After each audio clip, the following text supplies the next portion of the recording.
Good morning, dear students. Hello, how are you? I hope you all are fit and fine. This is the English session for grade 9th. This is your second chapter, the sound of music. Here, I want to focus on the two words before starting this lesson. इस lesson को start करने से पहले मैं आपको दो words बोलूंगी. उस पे आपको दोनों में difference आना चाहिए. One is hearing and second one is listen. Listen में और हियर में क्या डिफरेंस होता है. मान लो कि हम रात को कहीं सुनसान रात में हम कहीं जा रहे हैं, है ना, तो कोई मतलब सिर्फ गाड़ियों की आवाजें आती रहती है और कहीं दूर से हमें कोई साउंड हमारी कानों पे पड़ता रहता है, उसे कहते हैं हियर. उसे मतलब हम कोई फोर्स्ड नहीं रहते तो भी हमें वो एक सन्नाटे में एक आवाज सुनाई आती रहती है, उसे कहते हैं हियर करना. अब लिसन, व्हेनेवर कि आपने देखा होगा कि टीचर बोलती है लिसन टू मी, ऐसे कहती है टीचर्स ना. तो जब भी कोई बात को ध्यान से सुनने के लिए, है ना, टू पे अटेंशन, जब कोई ऐसा आपको कहता है उस वर्ड का मीनिंग होता है listen. I hope both the words are clear to you. What you mean by listen and what is the meaning of hear. Okay, now starts the lesson.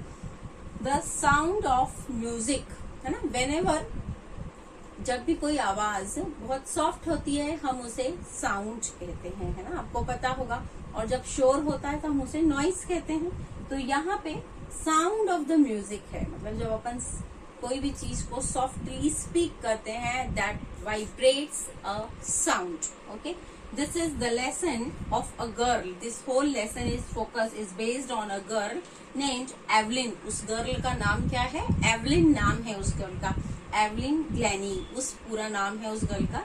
ये एक स्कॉटिश गर्ल है और ये एक def girl है. मतलब 11 years की as में डॉक्टर ने ये फाउंड किया कि इसका हियरिंग पावर लॉस्ट हो चुका है. कब? 11 इयर्स की एज में, है ना. तो ये एक डेफ गर्ल रहती है.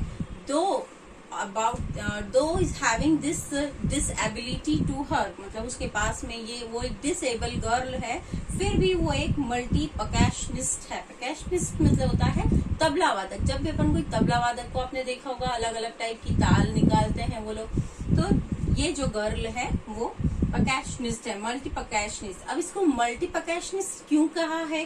क्योंकि इसे कम से कम 10,000 मतलब ये इंस्ट्रूमेंट्स बजा सकती है विथ परफेक्शन. एक परफेक्शन के साथ में इसे वो सारे इंस्ट्रूमेंट्स बजाने आते हैं. Okay, now let's start our lesson. Okay, Evelyn Glennie is a multi-percussionist. She can play about 1,000 instrument with perfection. जैसा भी मैंने आपको बताया, कम से कम वो 1,000 तक के जो इंस्ट्रूमेंट है with perfection बजा सकती है. She can play. She listens to sound without hearing it. This is the whole chapter is based on these two things, listen and hear. As she is deaf, I already told कि वो सुन नहीं सकती है, इसलिए यहाँ पे इसको क्या है, ये हर चीज हियर करती है. शी कांट लिसन, वो सुन नहीं सकती है, बट शी कैन हियर, मतलब उस पर ध्यान दे करके उसे वो कॉन्सेंट्रेट करती है कि कहाँ से क्या हो रहा है. मतलब she feels the sound. Okay, I hope in this line I might be clear to you. She fought against a physical disability. अभी मैंने आपको बताया कि वो डिसेबल है, and become a source of inspiration for thousands of disabled person. मतलब दुनिया में हम बहुत से लोगों को देखते हैं कि किसी को पाँव से कोई डिसेबल है, कोई आंख से डिसेबल है, तो उन सब के लिए she sets an example for them. तो उसने ये एक एग्जाम्पल सेट किया है कि देखो मेरे पास में भी डिसेबिलिटी है, फिर भी मैं इतना कुछ कर सकती हूँ. She was profoundly deaf. She was 11 years old when it was discovered that she had the hearing disability. जब वो 11 साल की हुई तब ये पता चला कि वो सुन नहीं सकती है.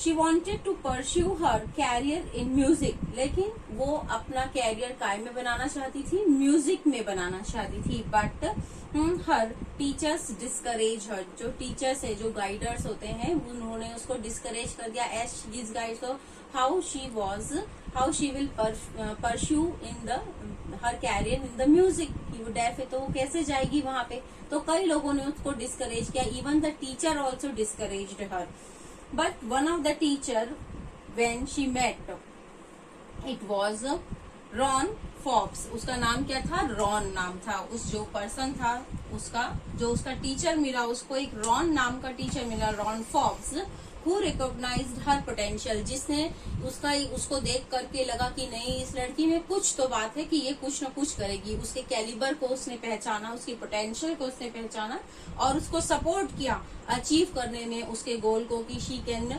Make her career in the field of music. Okay, तो उसने उसको असिस्ट किया। शी फेल्ट, मतलब उसको फिर धीरे धीरे उसको एडवाइस देते गया, कई बार उसने सबसे बड़ी एडवाइस ये ही दी कि उसकी जो बॉडी थी, उसकी बॉडी पार्ट में जो वेस्ट के, कमर के ऊपर की जो साउंड्स होते हैं, जैसे अपने हार्ट बीट के साउंड्स हैं, इन सबको वो हियर करे, इन सबको महसूस करे कि क्या वाइब्रेशंस होते हैं, same as the waist up and waist down, ये दोनों पार्ट में जो भी वाइब्रेशंस होते हैं हमारी बॉडी को लेकर के, उसको उसके टीचर ने उस पर फोकस करने को कहा, उसको एक्सपीरियंस करने को कहा कि क्या है करके। Later she realised that she could feel the vibration, तब उसको समझ में आया कि वो अपनी बॉडी के वाइब्रेशन, बॉडी में जो वाइब्रेशन होते हैं वो उनको फील करने लगी। दीज टिगल्ड इन हर स्किन, और इससे उसकी स्किन में क्या होने लगा कि जैसे जैसे उन वाइब्रेशन को वो फील करती तो उसे एक झुनझुनी होती है। आप बहुत देर तक के बैठ जाते हैं तो कैसे आपके पांव सुन्न टाइप के हो जाते हैं, भारी भारी, तो एक झुनझुनी जब यूज, वो जो वर्ड है झुनझुनी, दैट मीन्स द टिगल्ड, TINGLED, है ना, इसको कहते हैं। उसको फिर वो झुनझुनी फील होने लगी कि उसकी बॉडी में कोई वाइब्रेशन होते हैं। आफ्टर दैट फिर उसको चिक्स में भी होने लगी, इवन इन हर हेयर्स, उसको अपने हेयर्स में भी झुनझुनी फील होने लगी। कि आप उसकी पोटेंशियल देखिए कि डेफ होते हुए भी वो ये सारी चीजों को फील कर पाती कि बॉडी पे कहाँ पे किस टाइप का वाइब्रेशन होता है। ये इतनी कैलिबर थी उस गर्ल में। So in her hairs also she had learned to open her body and mind to the sound and vibration. अब उसने अपना माइंड बिल्कुल ओपन कर लिया था कि उसकी बॉडी में कहाँ पर कैसा साउंड फील, मतलब उसे फील होता है ना। After that she never look back, और उसके बाद उसने कभी भी मुड़ करके, मतलब अपने कैरियर में उसने कभी भी मुड़ करके नहीं देखा। After this I hope up to here this is clear to you all. In the next part she joined the prestigious Royal Academy of Music, और बाद में उसने एक बहुत ही renowned रॉयल एकेडमी ज्वाइन करी जो म्यूजिक के लिए बहुत ही फेमस है, and scored one of the highest mark in the history of the academy, और पूरी मतलब उसके हिस्ट्री के मतलब इंस्टीट्यूशन की हिस्ट्री में उसने बहुत ही हायर मार्क्स ऑब्टेन करे, मतलब उसने एक इतिहास रचा, इतने अच्छे मार्क्स उसने म्यूजिक में ऑब्टेन करे।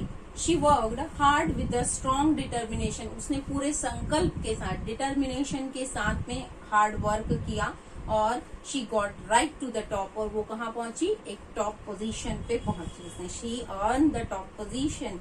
इन 1991 she was presented with the Royal Philharmonic Society prestigious soloist of the year award, मतलब सिंगल, सोलो मतलब सिंगल, उस लड़की ने अकेले परफॉर्म किया और उस अवार्ड को जीता। क्या था उस अवार्ड का नाम है Philharmonic society prestigious soloist of the year award, मतलब पूरे साल का जो ईयर अवार्ड होता है उस अवार्ड को उसने वहाँ पे अपनी कॉलेज को प्रेजेंट किया, मतलब वो अपनी कॉलेज की रिप्रेजेंटेटिव थी वहाँ पे, और उस अवार्ड को उसने जीता।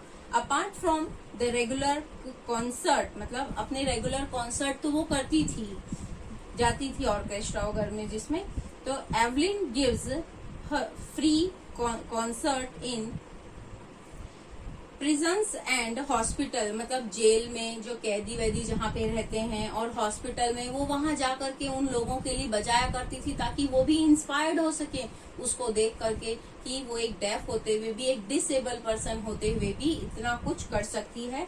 तो she becomes a source of inspiration to the others. She is a shining inspiration for the deaf children. अच्छा, वो जो डेफ बच्चे हैं उसी की कैटेगरी के बच्चे हैं, वो उनके पास में भी जाकर के फ्री कॉन्सर्ट करती थी ताकि उन बच्चों को ये इंस्पिरेशन मिले उनसे कि देखो ये भी हमारी ही कैटेगरी की है तो भी इसने इतना कुछ किया है। She was accomplished more than most people twice her age have. She have earned name in orchestra, और उसने एक बहुत बड़ा फेम बनाया ऑर्केस्ट्रा के फील्ड में अपना। She had inspired those who are handicapped, मतलब जो लोग डिसेबल होते हैं हम उन्हें हैंडीकैप्ड कहते हैं, तो उन हैंडीकैप्ड पीपल्स के लिए भी वो एक क्या हुई, सोर्स ऑफ इंस्पिरेशन बनी। And made them believe that if Evelyn could do that, why not they? अगर वो कर सकती है तो दूसरे क्यों नहीं कर सकते हैं जो दूसरे भी डिसेबल पर्सन है।